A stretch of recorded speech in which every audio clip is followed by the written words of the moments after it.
আসসালামু আলাইকুম।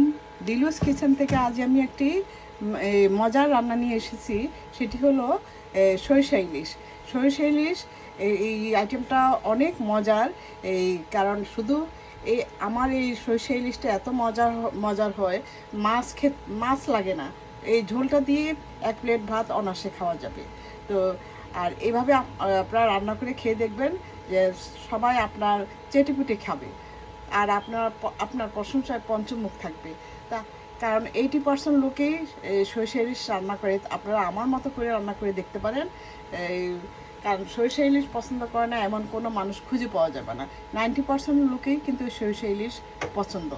তো কিন্তু এক একজনের রান্না এক এক রকম। তবে আপনারা আমার রেসিপিটা ফলো করে দেখতে পারেন, যে এই রেসিপিটা ফলো করে আপনারা নিরাশ হবেন না। আর এই রেসিপিটা পেতে হলে আপনাদেরকে আমার বাড়ি এসে ঘুরে যাবেন। তো আসুন তাহলে আমি কিভাবে রান্নাটা করব বিসমিল্লাহ করে তাহলে আরম্ভ করা যাক।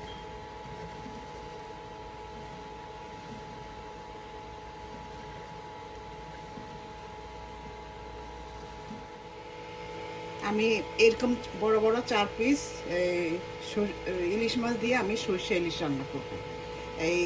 এই মাছটাকে আমি ভালোভাবে ধুয়ে তারপর সামান্য একটু হলুদ, সামান্য একটু মরিচের গুঁড়া আর লবণ দিয়ে আমি ম্যারিনেট করে রেখেছিলাম।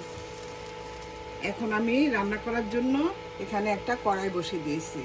আর এখানে আমি সাদা সরিষা, কালো সরিষা হাফ টেবিল চামচ, আর সাদা সরিষা হাফ টেবিল চামচ, কালো সরিষা 1 টেবিল চামচ। তারপর কয়েকটা কাঁচামরিচ, সেটা ঝাল আপনাদের যার যার পছন্দ মতো, আর 4-5 কোয়া রসুন, এগুলো দিয়ে আমি ভালোভাবে এটাকে একদম পেস্ট করে নিয়েছি। আর সামান্য আমি দিয়ে ভালোভাবে পেস্ট। এখন আমি আজ আমার ছেলের আবদার ধরেছে যে সে সরিষা ইলিশ খাবে। তো সরিষা ইলিশ এখন ছেলে আবদার করেছে সরিষা ইলিশ খাবে। তো সেই কারণে আমিও সরিষা ইলিশ রান্না করার প্রস্তুতি নিচ্ছি। তো ভাবলাম যে আমি আমার ছেলের জন্য খাওয়াবো যখন, তখন আমার ফলোয়াররা কি দোষ করেছে তাদের সাথে ওদেরকে খাওয়াতে না পারি, অন্তত রান্নাটা আমি শেয়ার করতে পারি, যাতে ওরা এই রান্নাটা খুব সহজভাবে করে নিতে পারে। আর বাইরে থেকে কিনতে হবে না, কারণ বাইরে এত দাম। আমার ছেলে কিনতে যেয়ে একদম নিরাশ হয়ে গিয়েছে। তো যাই হোক, এখানে আমি এরকম বড় বড় 4 পিস ইলিশ মাছ আমি ধুয়ে তারপর একটু সামান্য হলুদ আর সামান্য মরিচের গুঁড়া, লবণ দিয়ে আমি ম্যারিনেট করে রেখেছি। আর এখানে আমার সাদা সরিষা, কালো সরিষা, 4-5 কোয়া রসুন আর 5-6টা কাঁচামরিচ দিয়ে আমি এটাকে ভালোভাবে একটা ব্লেন্ডারে পেস্ট করে নিয়েছি। আপনাদের ব্লেন্ডারে না থাকলে আপনারা পাটায় পেস্ট করে নিতে পারেন। এখন রান্না করার পালা। তাহলে আসুন কীভাবে রান্না করবো একটু দেখে নিই। সরিষা ইলিশ রান্না করার জন্য আমি একটা কড়াই বসিয়ে দিয়েছি। দিয়ে আমি কিন্তু আজকে সরিষা ইলিশ এটা সম্পূর্ণ সরিষার তেল দিয়ে রান্না করব, কারণ যেহেতু সরিষা ইলিশ, এইখানে আমি 1.5 টেবিল চামচ পরিমাণ সরিষার তেল দিয়ে নিয়েছি। এই যে আমি এখানে ছোট ছোট এই যে দেশীয় পেঁয়াজ যেটা, ওটা আমি কেটে নিয়েছি। কারণ যেহেতু সরিষা ইলিশ, আমি দেশীয় স্টাইলে রান্নাটা করি। এখানে এই যে ছোট ছোট পেঁয়াজ, যে আমাদের দেশি যে ছোট পেঁয়াজ আছে, সেই পেঁয়াজটা আমি কেটে নিয়েছি। এখন একটু হালকা বাদামি করে ভেজে নেব। এই যে আমার পেঁয়াজটা হালকা বাদামি করে ভাজা হয়ে গিয়েছে। এখন আমি যে পেস্ট করা মশলাটা আমি দিয়ে দিচ্ছি।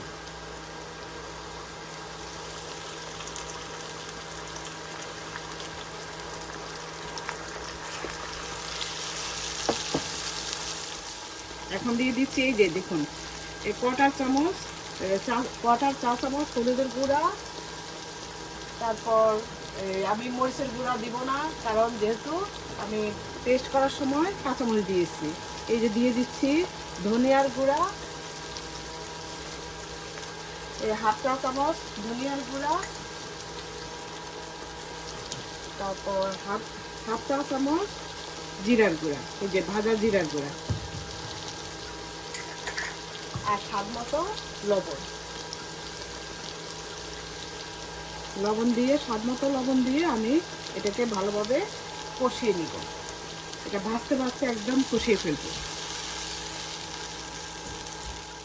এই যে দেখুন মশলাটা আমার কষানো হয়ে গেছে। আমি বেশ অনেকক্ষণ কষিয়েছি, কারণ পুরোটা ভিডিওতে দেখানো সম্ভব না। প্রায় 6-7 মিনিট আমি এটা কষিয়ে নিয়েছি।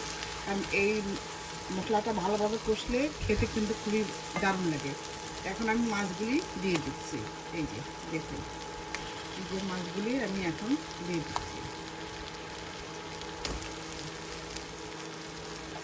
এভাবে সরিষা ইলিশটা রান্না করে খেয়ে দেখবেন যে অসম্ভব মজা। একবার রান্না করলে দেখবেন যে আপনাদের সবসময় খেতে ইচ্ছে করবে। তবে কালো সরিষা কিন্তু বেশি দিবেন না, কালো সরিষা দিলে ঝাঁজটা বেশি হয় আর তিতেও লাগে। তো এই জন্য কালো সরিষাটা খুব বেশি দেওয়া যাবে না। এই যে এইভাবে এখন আমি উল্টিয়ে দিচ্ছি। এই যে দেখুন এই মশলার মধ্যে মাছটা আমি এপিট ওপিট করে উল্টিয়ে দিচ্ছি।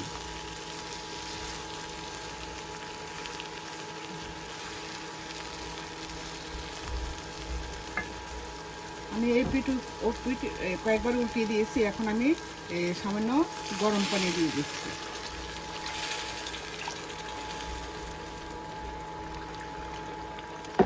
হাফ কাপের মতো গরম পানি দিয়ে দিলাম।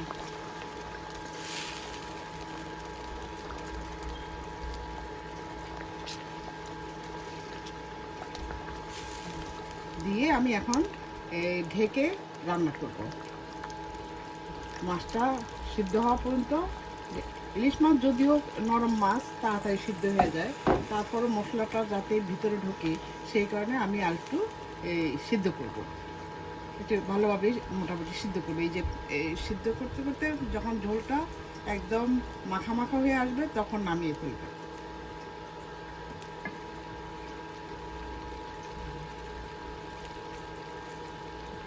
এখন আমি একটা ঢাকনা দিয়ে ঢেকে দিই।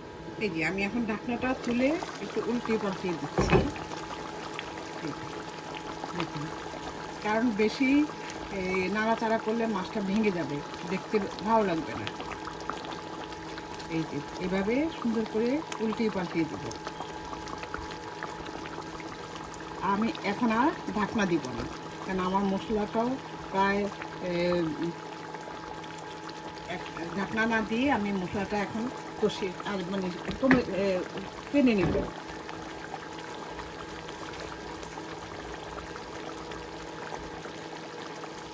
আমার সরষে ইলিশ রান্নাটা প্রায় হয়ে গিয়েছে। এখন আমি কয়েকটা আস্ত কাঁচামরিচ দিয়ে দিচ্ছি। যারা একটু ঝাল খেতে পছন্দ করেন এইভাবে কাঁচামরিচটা আস্ত দিয়ে দেবেন, খেতে ভালো লাগবে। এই দেখুন আমার এই সরষে ইলিশের এই যে ইয়েটা, এই যে তোলটা কি সুন্দর ভেসে উঠেছে। তখনই মনে করতে হবে যে রান্নাটা প্রায় হয়ে গেছে। এই যে দেখুন আমি আর নাড়বো না, আমি এইভাবে একটু ইয়েটা ধরে একটু ঝাঁকিয়ে দিচ্ছি। এভাবে আপনারা আমার এই রেসিপিটা ফলো করে আপনারা এই রান্না করে খেয়ে দেখবেন। যদি আপনারা এই ইউটিউব চ্যানেল থেকে দেখেন তাহলে সাবস্ক্রাইব করে দেবেন, আর পেজ থেকে দেখলে ফলো করে দিবেন, আর শেয়ার করে সবার মাঝে দিয়ে দিবেন, যেন সবাই এই রান্নাটা দেখে খেতে পারে। কারণ সবসময় সবার সরষে ইলিশ বলেন, যে কোনো বলেন, এই রান্নার উপর নির্ভর করে। তা আমার এই সরষে ইলিশ রান্না খুবই মজার হয়। আমার রেসিপিটা ফলো করে আপনারা একবার অন্তত দেখতে পারেন, আপনারা নিরাশ হবেন না। তো এই যে দেখুন আমার দেখতে কালারটাও দেখুন কতটা সুন্দর হয়েছে। এভাবে আপনারাও রান্না করে দেখবেন, আপনাদেরও ভালো লাগবে। আর এই যদি ভালো লাগে তাহলে আপনারা কমেন্ট করে আমাকে উৎসাহিত করবেন। তো আল্লাহ হাফেজ। আবার এরকম সুন্দর সুন্দর ভিডিও নিয়ে আবার আপনাদের মাঝে হাজির হবো। ততক্ষণ পর্যন্ত আপনারা ভালো থাকবেন, সুস্থ থাকবেন। আল্লাহ হাফেজ, বাই।